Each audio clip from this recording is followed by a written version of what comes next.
Allez, on va décortiquer ensemble les idées, disons-le, assez provocatrices de Claudel Neubissi. Tout ça vient de son livre « Le jeune entrepreneur africain ». Et attention, il s'attaque à nos certitudes sur la richesse, la réussite et même sur le système qui nous formate tous. C'est une réflexion qui pourrait bien, franchement, tout changer. Alors, pour commencer, une question toute simple. Qui est vraiment le plus riche? On pense tous savoir la réponse, hein. Mais est-ce si évident que ça? C'est de là, vraiment, de cette question que part toute la pensée de l'auteur. Pour bien comprendre, l'auteur nous présente deux personnages, Pascal et Florent. Imaginez, ils ont exactement le même salaire. Pascal, lui, vit simplement, il met de côté. Et puis il y a Florent. Lui, c'est la totale, le bel appart, la belle voiture, la vie de rêve, quoi. Sur le papier, il n'y a pas photo, c'est Florent le gagnant. Sauf que la réalité de Florent, elle est bien différente.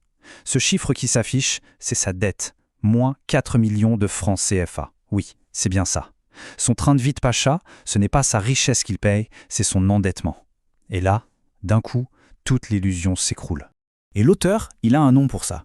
Il appelle ça l'illusion de richesse. C'est simple, hein.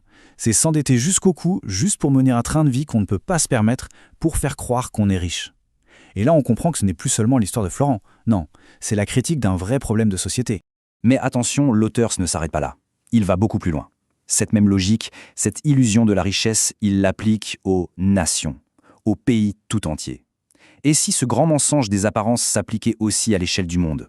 Regardons un peu les chiffres de la dette publique. C'est parlant. Des pays qu'on nous présente comme riches, les États-Unis, la France, leur dette dépasse, ou presque, 100% de tout ce qu'ils produisent en un an. Et à côté, un pays comme le Cameroun a une dette beaucoup plus faible. D'un coup, la belle image des nations riches commence sérieusement à se craquer les noms. Et c'est là que l'auteur pose la question qui fâche. Si on suit cette logique de la dette, entre un pays endetté à plus de 100% et un autre à moins de 30%, qui est vraiment le plus riche? Ça nous oblige à tout remettre en question. Tout ce qu'on nous raconte sur l'économie mondiale, sur ce que veut dire être un pays riche. D'accord, mais alors, comment on en est arrivé là? Comment est possible qu'on ait des idées aussi faussées? Eh bien, pour Neubissi, la réponse est claire. La racine du mal, elle se trouve dans notre système éducatif. L'auteur ne mâche pas ses mots. Pour lui, le système éducatif qu'on connaît, c'est un héritage direct de l'époque coloniale. Et son but, à l'époque comme aujourd'hui, ce n'était pas de libérer les esprits, non. C'était de créer de la main-d'œuvre, des employés bien dociles. Un système conçu pour fabriquer des gens qui exécutent, pas des gens qui créent. Et sa critique, elle est super précise. On nous apprend des choses complètement déconnectées de nos réalités.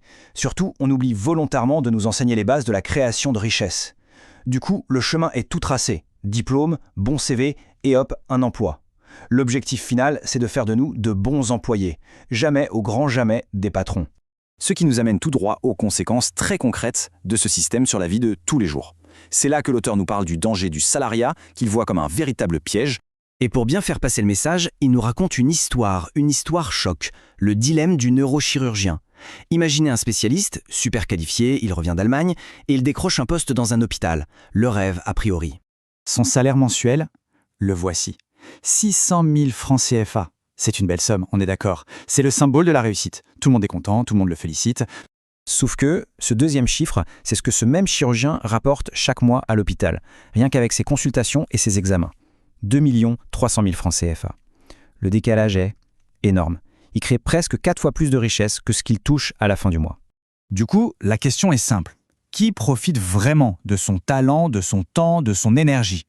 Est-ce que c'est lui, le médecin, ou est-ce que c'est le patron de l'hôpital, qui pendant ce temps est peut-être tranquillement en vacances? Le cœur du problème, il est là. Le salarié, même quand il est très bien payé, il travaille à réaliser le rêve de quelqu'un d'autre.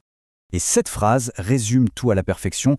Réalisez vos rêves, sinon quelqu'un vous embauchera pour vous faire réaliser les siens. C'est un avertissement, c'est clair, mais c'est aussi un appel à se bouger, à reprendre les commandes. Ok, le constat est dur, c'est vrai. Mais l'auteur ne s'arrête pas là, heureusement. Il propose une porte de sortie, une solution. Et le mot est fort, il appelle à une véritable insurrection entrepreneuriale. Pour lui, la seule voie de salut, c'est de changer complètement notre façon de penser. Il ne s'agit pas juste d'ouvrir sa petite boutique, non. Il s'agit de reprendre le contrôle de notre économie, de voir les choses en grand, de créer les futurs géants économiques du continent. Et son message est urgent, presque un cri de guerre. Il n'y a plus une minute à perdre. Il le dit clairement, nous avons trop ronflé et il est temps que cela cesse définitivement. Face à la situation, rester les bras croisés, ce n'est plus possible. C'est un appel à se réveiller, maintenant. Et on termine avec cette image très forte qu'il nous laisse. Si on veut changer les fruits, il faut d'abord s'attaquer aux racines. La question c'est, Quelles sont ces racines qu'il faut changer? Les changements qu'on veut voir à l'extérieur, les fruits, ne viendront que si on change les choses en profondeur, à l'intérieur, au niveau de nos mentalités, de notre culture et surtout de notre éducation. Le vrai travail, le vrai défi, il est peut-être là.